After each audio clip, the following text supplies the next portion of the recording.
अस्सलाम वालेकुम। मॉडर्न काश्तकारी के लिए सबसे जो इम्पॉर्टेंट चीज़ आपने देखनी है वो पानी है, और पानी ज़रूरत है। अगर आप 50 कनाल पे एक टनल फार्मिंग या एग्रीकल्चर कर रहे हैं तो आपको ये साइज़ का पानी इतनी क्वांटिटी में साल के 4 महीने लाजमी चाहिए। अच्छा दसो जी ज़रा, ये कितना फ्लो इन एंड आउट कितना होना चाहिए इसना? ये 2 से 2.5 इंच है। ये कोई 8 घंटे इतना पानी लगातार अप्रैल मई जून जुलाई 4 महीने लाजमी। और इधर आउट फ्लो करो ज़रा, ये आगे जा रहा है। और ड्रिप का ज़रा खोलें।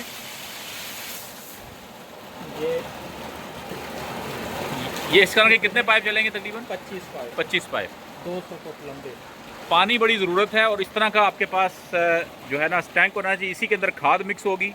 खाद मिक्स होने के बाद फिर आपका इस तरह से पंपिंग के ज़रिए ये आप अपनी फील्ड्स को लगा सकते हैं। तो पानी लाजमी सोर्स है, पानी का ख्याल रखें, और पानी अगर है तो एग्रीकल्चर करें। और ये आपका आउटलेट है। इधर से ये इसका प्रेशर है जी 1 बार से ऊपर है। ये जी। जो पाइपों में मेंटेन है ना प्रेशर, ठीक है, ये इसका फिल्टर है।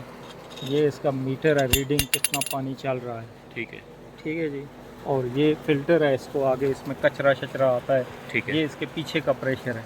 ये अगर ब्लॉक हो जाए तो ठीक। ये आगे और पीछे इसके प्रेशर में फ़र्क आ जाता है। परफेक्ट है जी।